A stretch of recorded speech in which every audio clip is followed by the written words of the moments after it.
Welcome back to Scaling Theory. My guest today is Allison Stanger. Allison is a Middlebury Distinguished Indo Professor, an affiliate at the Bergman Klein Center for Internet and Society at Harvard University, the co-director of the Getting Plurality Research Network, also at Harvard University, the founding member of the Digital Humanism Initiative in Vienna, and an external professor at the Santa Fe Institute. Allison's next book, Who Elected Big Tech, is under contract with Yale University Press. In our conversation, Allison and I delve into the political science surrounding large tech companies.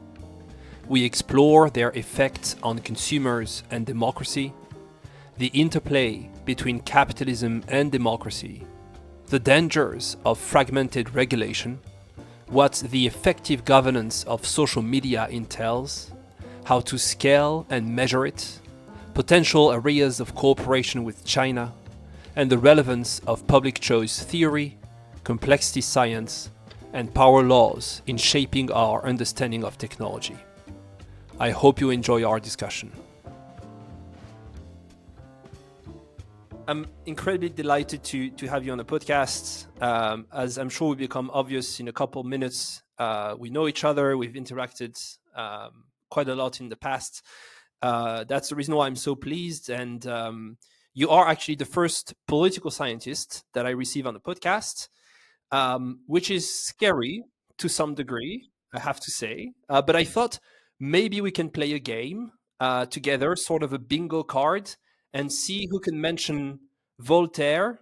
I'm pronouncing it the English, the American way, or Voltaire in French, Camus, and or Descartes first. And I promise you, I didn't cheat. Those names are not included in my questions, right?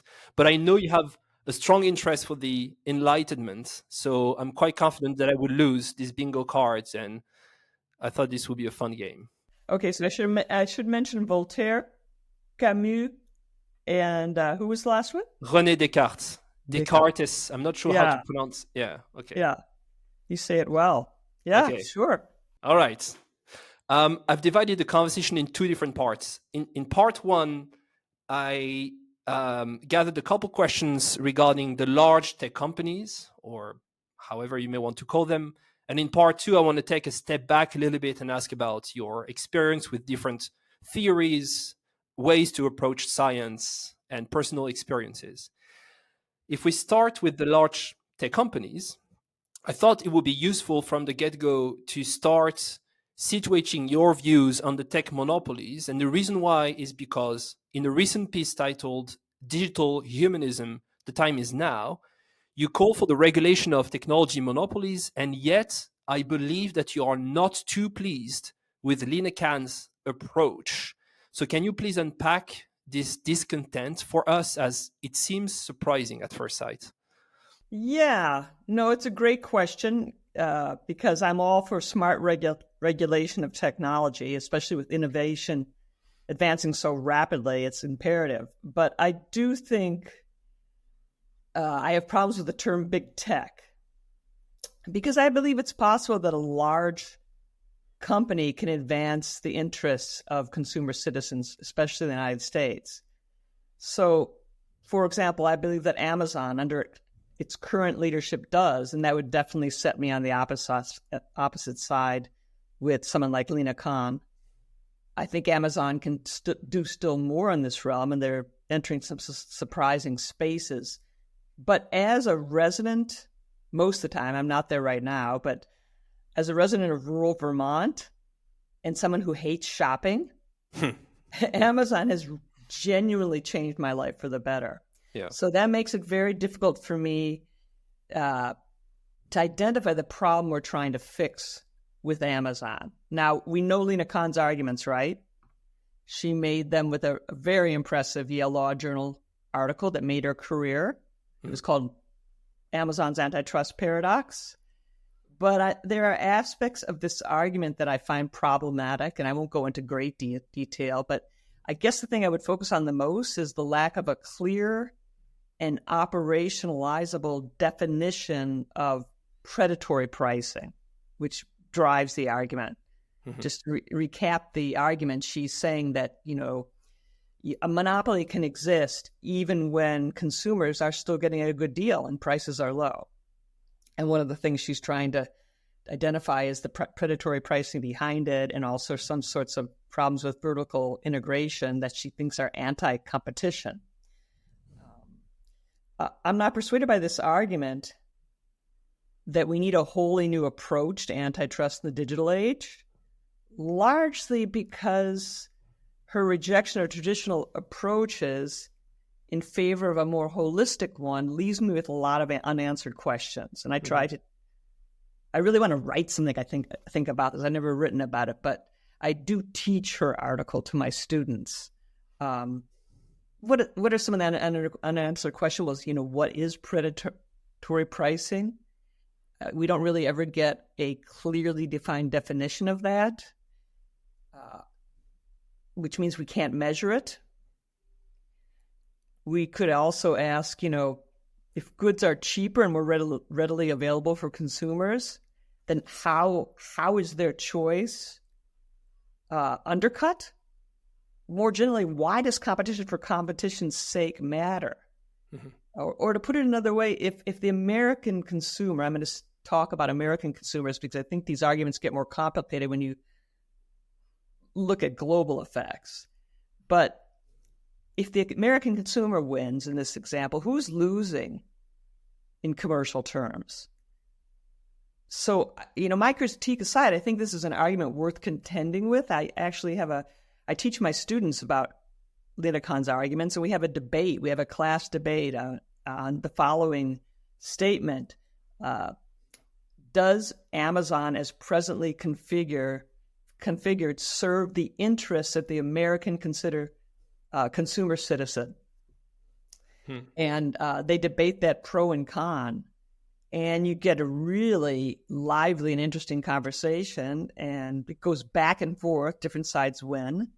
But the last 2 years, Amazon has won. The students think it does serve the interests of the American consumer citizen. And this year they dug up all these things I hadn't even known about that Amazon was doing with healthcare and increasing public services in rural areas where they're desperately needed. So I guess my bottom line would be big is not by definition monopolistic. And I'd add to that as kind of a corollary, big tech is not a monolith. We have to talk about different companies. And that's really something I'd like to write about in the future.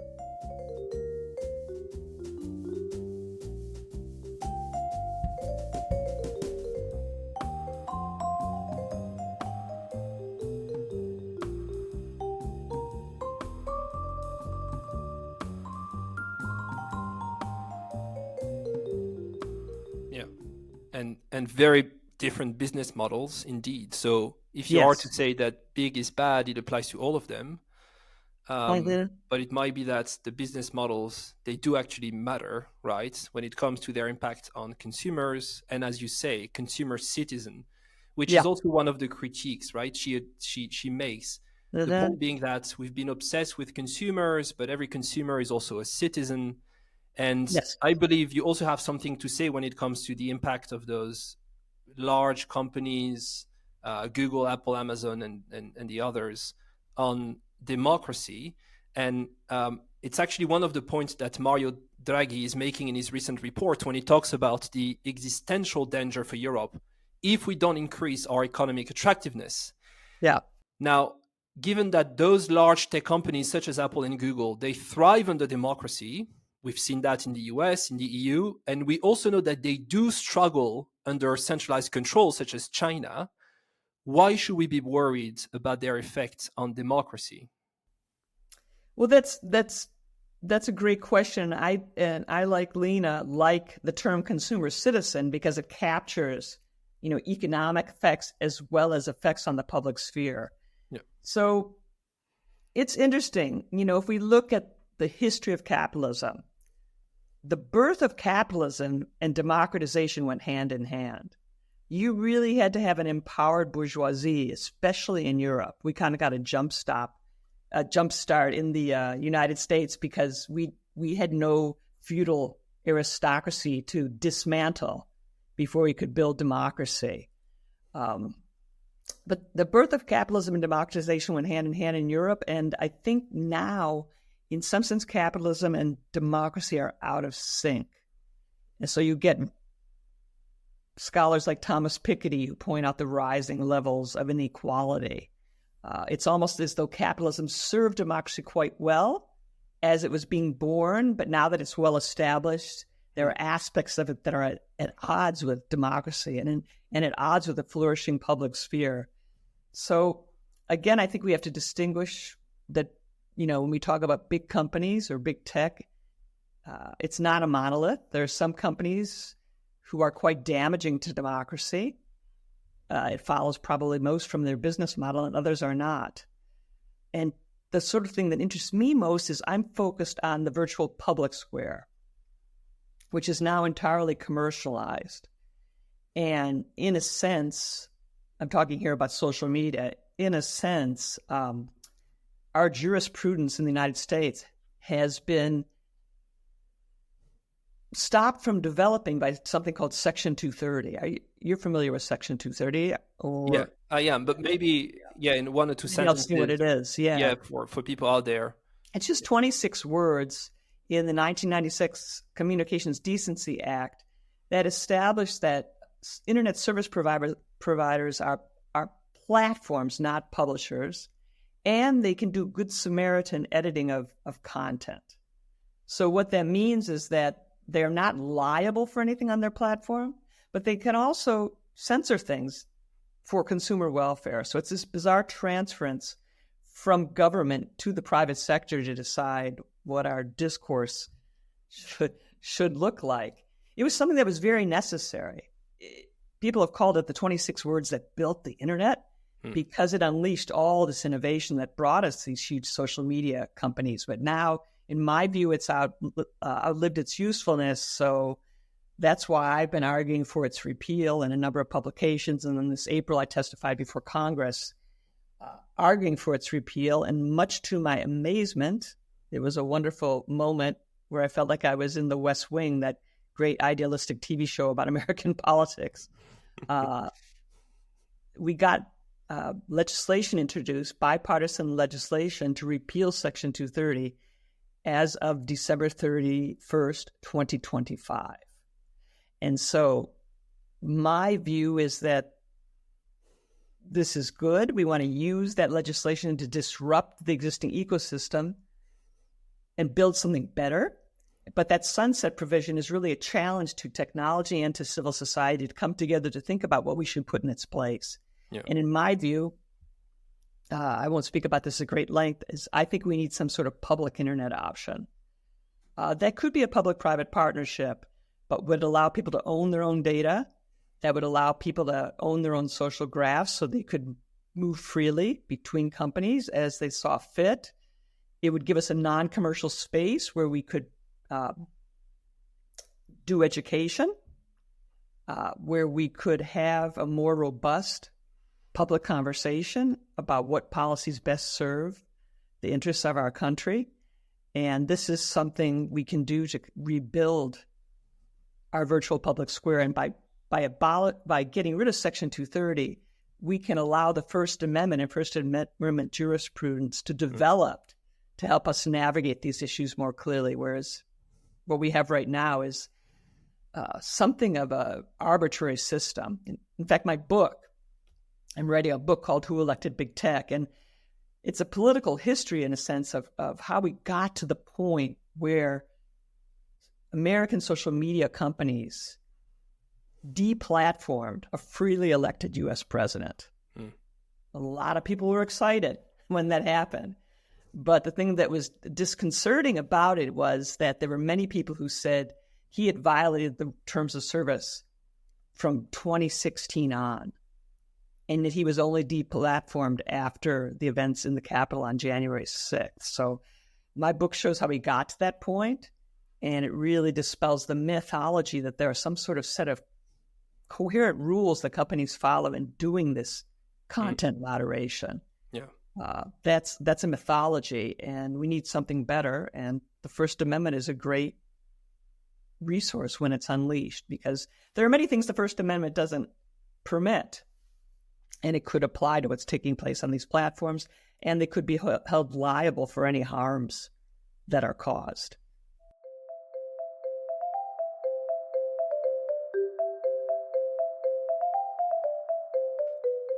I've seen people with tattoos of Section 230, actually. So it Oh, seems really? to be, very Yeah, important to some people, to the point of putting that on your own body.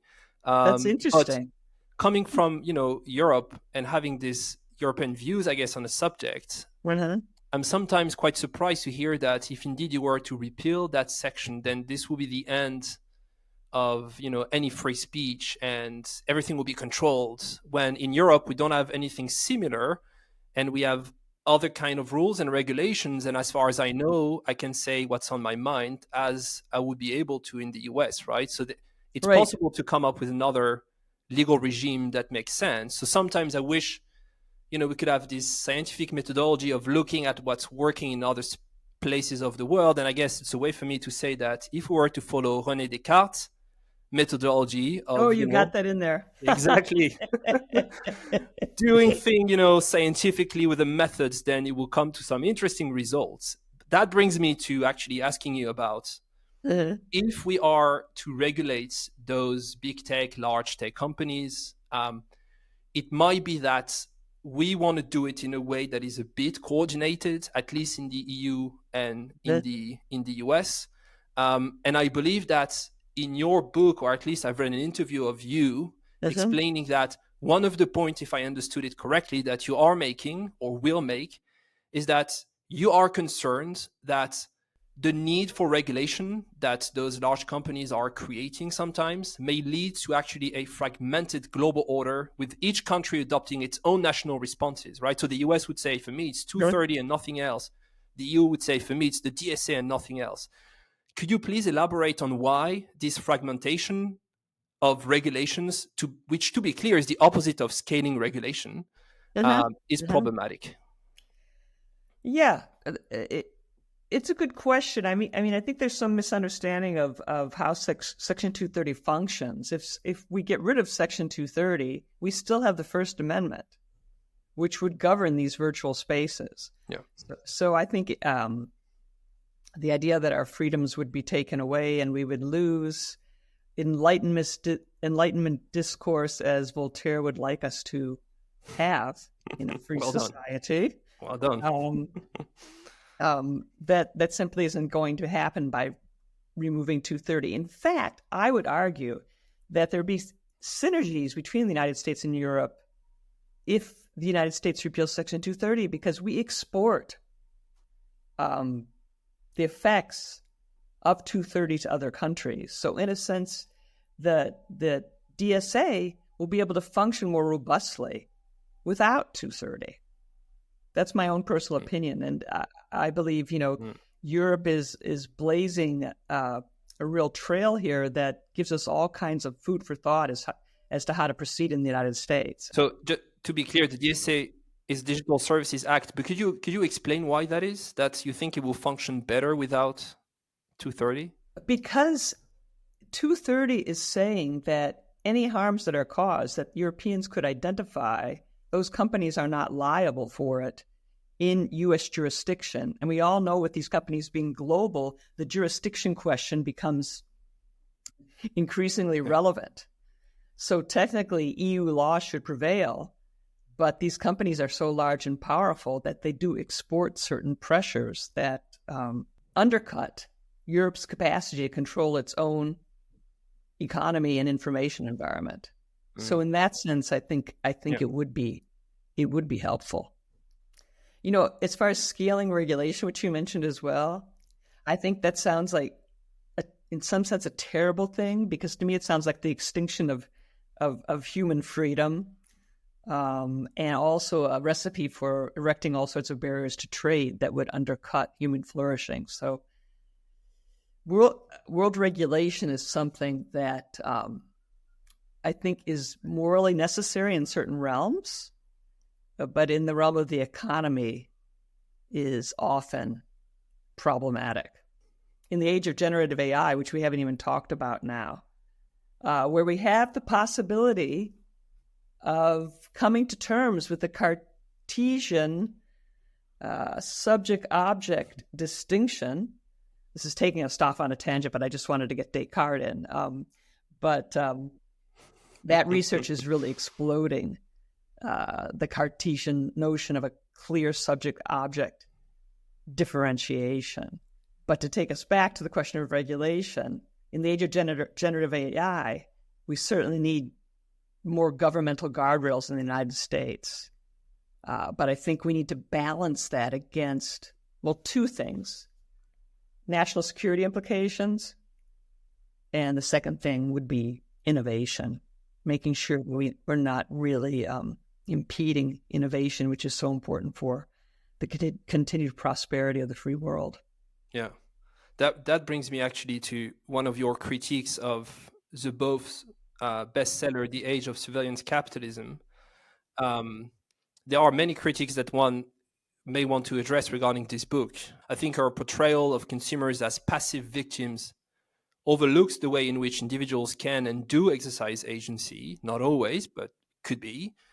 Two, her economic framework is quite simplistic, as it does not capture the dynamism we see on the market, including companies competing to provide more privacy, right? Which may be one of the outcome of competition. And three, she proposes a one-size-fits-all solution. So back to what we just discussed, world applied solution to problems that actually takes very different forms over the world. Yes. But yes. You specifically highlight in your critique of the book that she creates the impression that capitalism itself is the problem, and that innovation would only lead to more surveillance. When I quote you here, the real source of the problem is the absence of a good governance. Yes. So I guess my question is, what is good governance? That's the $64 million question, and there's no simple answer. But I Yeah, a bit more. I think you have good governance when the people see themselves reflected in their own government, where they think they have some sort of sense that the government serves their interests, and I think that is linked to a clear conviction that there are some things that only government can do well. And that's something that I think we've lost. I wrote a book called One Nation Under Contract, which is about the privatization of American foreign policy, how things that used to be done by the government, and the U.S. is the world leader in this kind of outsourcing, are now done by private companies. And that kind of creates this impression that the market can solve all problems. And that just simply isn't the case, because you have companies that exist to be profitable, and we want them to do that, but government exists to serve the public good. And even someone like Milton Friedman, a big enthusiast for free markets, believed that you needed government for public safety, for national defense, and so forth. So there are some things that only government can do well, and when we lose our sense of that, we enter quite dangerous territory. I think we're rolling back that understanding in the United States now, that the market is not a solution to every public problem. And hopefully we can chart a better course that will help address some of the staggering income inequality that has been the result of this orientation. Let's narrow down our conversation to AI just for a couple minutes and talk about indeed what government maybe can do and should. In a recent paper entitled The Governance of AI in a Global Perspective, you suggest a dual-track strategy that emphasizes cooperation and coordination amongst open societies like the US and Europe. Now, I'll take a little detour, not so I can plug Camus, but just to tell you that. No, but I have to tell you, well, this is actually hard. I'm thinking how I can do that, but let's see. On that, I have to say, I completely agree, particularly because neither, in my view, the US nor Europe alone is large enough to counterbalance the economies of scale coming from China. And those are important when it comes to digital product and services. And in fact, I often push back against the concept of digital sovereignty, not that I am in favor of being controlled by others, but it tends to reject all of the quote unquote others without distinguishing between them, despite the fact that the US and Europe, in my view, share more in common than the values promoted, let's say, by the Chinese Communist Party. So maybe it's good that Europe is a bit sovereign. I understand that, or maybe totally sovereign, but we may want maybe to partner a bit more within the US than the Chinese Communist Party. Now, coming back to this paper, you do mention that the dual track strategy involves 1, common regulations and laws, 2, new institutions to support those rules, 3, joint funding for research, AI safety and education, and 4, shared human capital. Now, can you please tell me more about that? And how realistic do you think that is in, let's say, the next 5 years? Yeah, well, this is pointing to what we need to do, and whether we get there is another thing entirely. But just to give you a sense of where we're coming from, this was an interesting article to write because the intention was to summarize, give kind of a tour d'horizon of the entire research on AI governance, which was like drinking from a fire hose.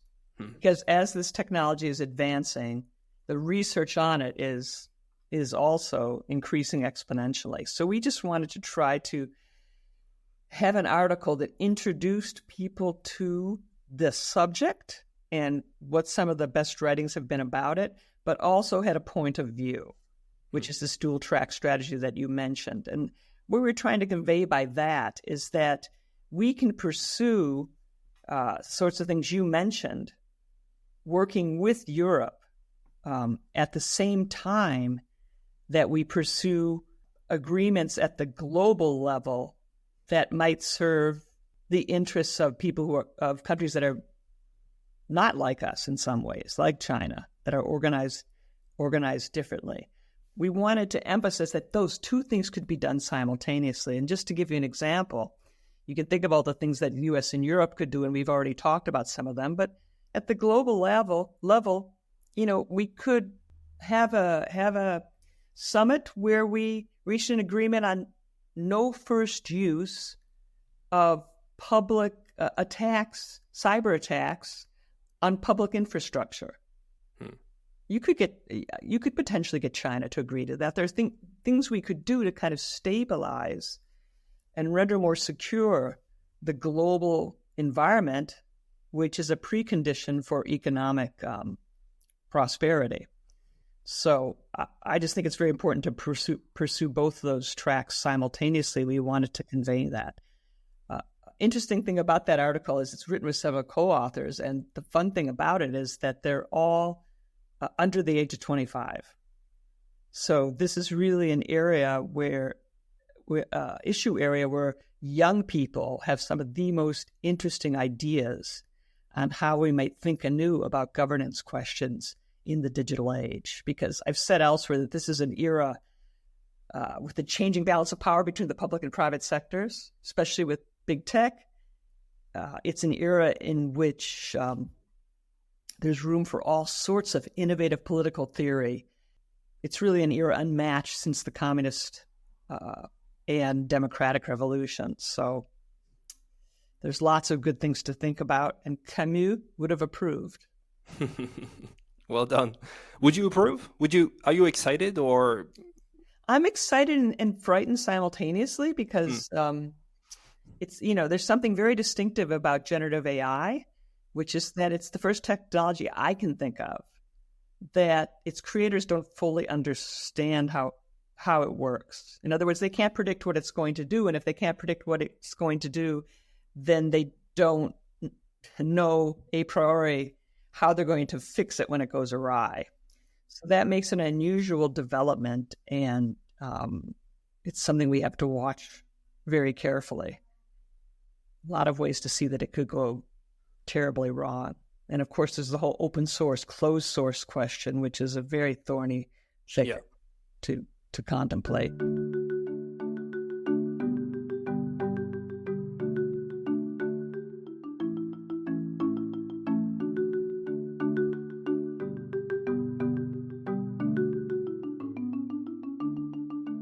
let's take a step back. This will be part two of the discussion. So, and to some degree, I was thinking, well, the more it goes sour, the more we have papers to write. At least, that's the good outcome. Yeah. But looking a bit at the past, so that we can indeed maybe get inspired to design good governance and solution.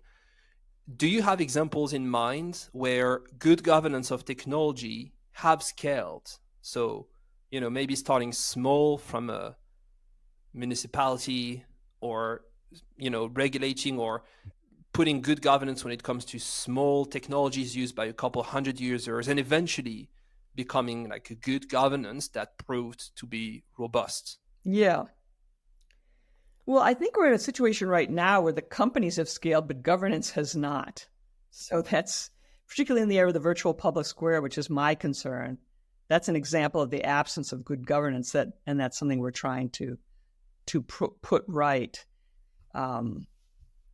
That's, to me, the frightening thing with the election approaching, is that we have all the problems that we had with previous elections, and yet we're adding automated disinformation to the mix.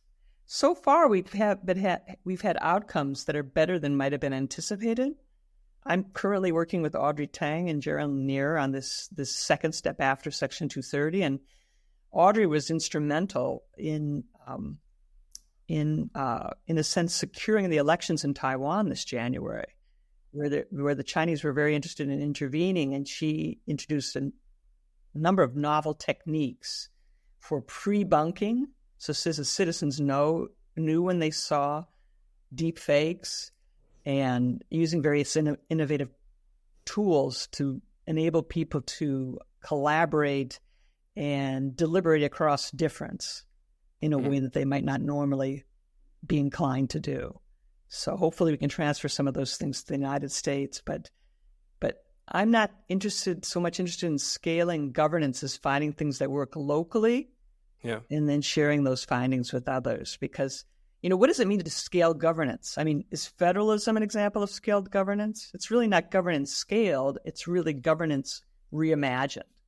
And I think that's the kind of thinking that we need at this moment in time with technology. And the EU is a shining example in that regard.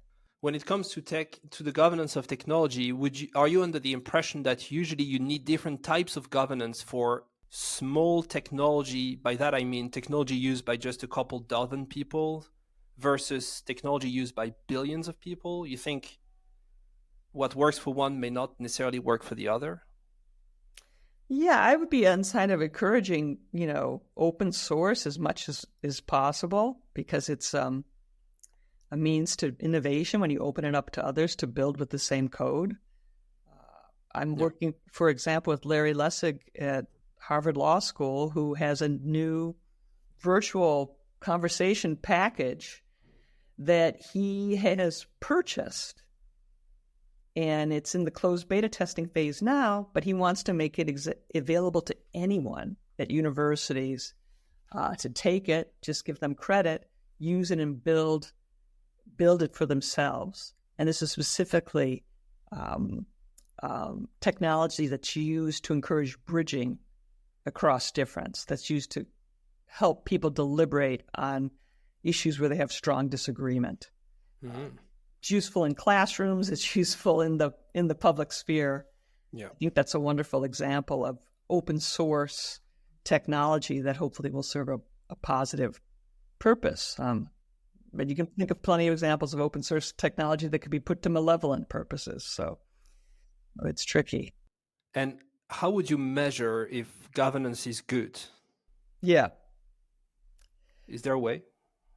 Measuring it is tough to say. I mean, you can measure it by asking people, right? Good governance exists when citizens see themselves reflected in their own government. Yeah. That means that they have agency, a sense of agency, that what they do matters, and that they also have a sense of equality of esteem, which is very different from an equality of income. I think Sam Altman is a very admirable human being, but I don't think this idea of universal basic income is one that will work in the way it's intended to, for the simple reason that I don't think humans seek equality of income. They want equality of esteem. Mm. Here I'm very influenced by Elizabeth Anderson, the philosopher from the University of Michigan, who is writing a three-volume study of egalitarianism and equality, and comes to that conclusion. With respect to American democracy, I think we need what my colleague Daniel Allen has called power-sharing liberalism, which is in a sense an extension of that Andersonian understanding of what humans need and what good governance requires. I think very at the center of my definition of good governance is a very strong sense that it cannot exist unless people feel as though they themselves are playing a part in their own governance. Then I guess my follow-up question is, don't you see or think of populism as a risk, actually, right? In terms of opposing people, them versus us, and pleasing indeed the people and demonizing the others. Isn't it one of the possible outcomes? Yes, absolutely. And that, it's that's a very dangerous outcome. But, what you've put your finger on is exactly, it's responding to the same sense of people feel a lack of agency and they feel a lack of respect.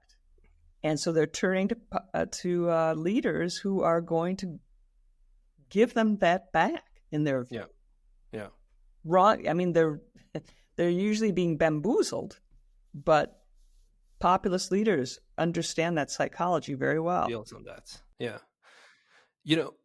in our discussion and when I read your work, it seems to me that often the work of James Buchanan, the economist, and the public choice theorists appears in between the lines. This idea of a constitutional layer for the agency to work, and this idea that a good constitutional layer will be one that aligns the incentives of the people within the government and agencies and the common good, which is really hard, but that will be one good objective we may want to reach. So what's the explanation for public choice theory not appearing as central in your work?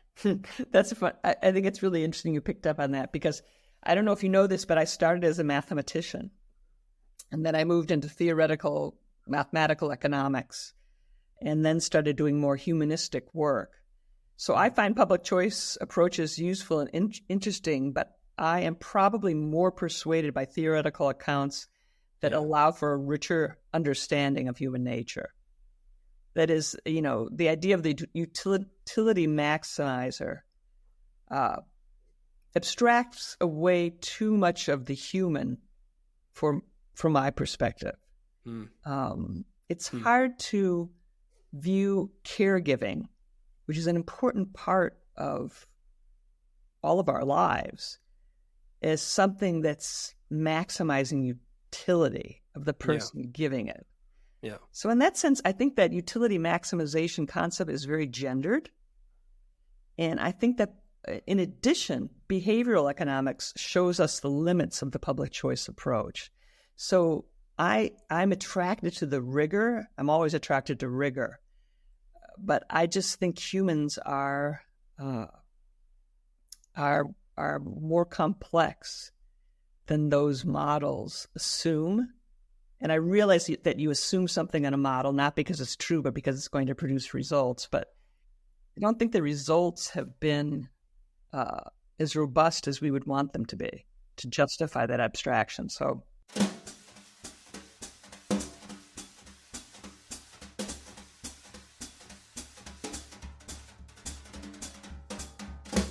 Okay, you actually used my favorite word of the last couple of years, which is complex, and brings me to complexity theory. It seems that it infuses most of your work. And if true, do you have concrete examples in mind where complexity science actually helped you to reach a result, an academic output? Oh, absolutely. I mean, it may not be in the clearest possible ways, because when I write, I don't render it back into a model like a complex adaptive systems model, but I read lots of science, and it helps shape my thinking in so many ways. It helps me see the world as a series of interactive complex adaptive systems, if you will. And I think that's a good way for curbing unintended consequences when you make prescriptions about what interventions might make sense. In my view, there's real, and I have argued this since over 20 years ago, that complex adaptive systems modeling and humanistic approaches actually can be combined in all sorts of winning ways. I think, if you see a pattern in society or in nature, you should be able to grow it in a model. And if you can't, well, maybe your conjecture is wrong and you need to re-examine it. So we could have this kind of back and forth between the models and the humanities, or more context-rich historical accounts that could be quite promising. And again, with the advent of agentic AI, I think agent-based modeling has gained a whole new realm for exploration. So that's going to be a real frontier research area that I'll be watching closely. Yeah, and I guess it will help to some degree that OpenAI is also investing the space and developing its own ABM. So, with the hype surrounding the company, this could be a boost. But you just mentioned this idea of patterns that you may observe in nature and then put back in modeling and back and forth. Have you stumbled upon power laws? So this idea of, like a rule that would explain the patterns in your work? Of course. And which one did you find the most helpful over the last couple of years? It's interesting. These power laws exist throughout nature, and they're awe-inspiring. My Santa Fe Institute colleague Jeffrey West's book Scale will give you a kaleidoscopic tour of power laws that exist in nature. He was the very first guest on this podcast, and the reason for the name. Yes. He's great. He's the best. Yeah, I love that book. It's hard to find them in society because of the human factor. But that doesn't mean I'm not looking for them. See, the problem with humans is they're sort of pesky. They believe they can change the course of history. Yeah. So they are an independent variable in any evolutionary scheme. So they, you abstract them away at your peril. This would be my maxim to any researcher who's exploring power laws in social systems. Surprisingly enough, there is someone that is not known for academic writing, but he has one paper on the subject of why it's hard to actually apply power laws to humans because of that tendency to try to escape patterns. Yeah. And that's George Soros. I'll link to it in this episode because that's a surprising one. But you mentioned Jeffrey West. Can you tell me about your experience at the Santa Fe Institute? And I know you've mentioned to me a couple of times that you love going there. Yeah. So I wondered what draws you to the Santa Fe. Oh, there's no place like it. What's not to like? You have these incredible people. It's entirely multidisciplinary. It's set up in such a way that there's all sorts of moments to interact, and we're constantly eating and drinking and talking, and it's set in an incredibly beautiful setting. I discovered there's a beach just last year set into the mountain at the Santa Fe Institute, and Cormac McCarthy used to say that we have good crack there. That's a Gaelic word meaning lively, kind of lively and enjoyable conversation. We have so much fun. I mean, anybody who's interested in what makes Santa Fe Institute great should just Google Santa Fe Institute Cormac McCarthy, and he's got a two-minute video on it that will explain everything you need to know. But, where else can you have an hour-long conversation, an argument about semicolons? I mean, that's my last conversation with Cormac at the Santa Fe Institute. Something I'll never forget. All right, let me ask you one final question, and I may have a bonus question, but the final one would be, what do you think is most misunderstood about your work? I don't think I'm important enough to be misunderstood, but that's a good question. I think some some people from Silicon Valley might see some of the titles of my work and get the wrong idea about it, that I'm somehow anti-tech. Yeah. And I've had some really crazy writings about my takes on Section 230. I just take that with a grain of salt, because with my own work, I try to introduce new ways of seeing, and people are resistant to that, right? They're going to at first say, that's crazy. You can't do that. It'll change the internet as we know it. Mm-hmm. That's because they're locked into seeing the way things are. And I'm trying to encourage them to think about, okay, but what might be? And that's useful to get that kind of reaction. I don't think that's a misunderstanding so much as a reflection of someone's own lack of ability to imagine that which does not yet exist.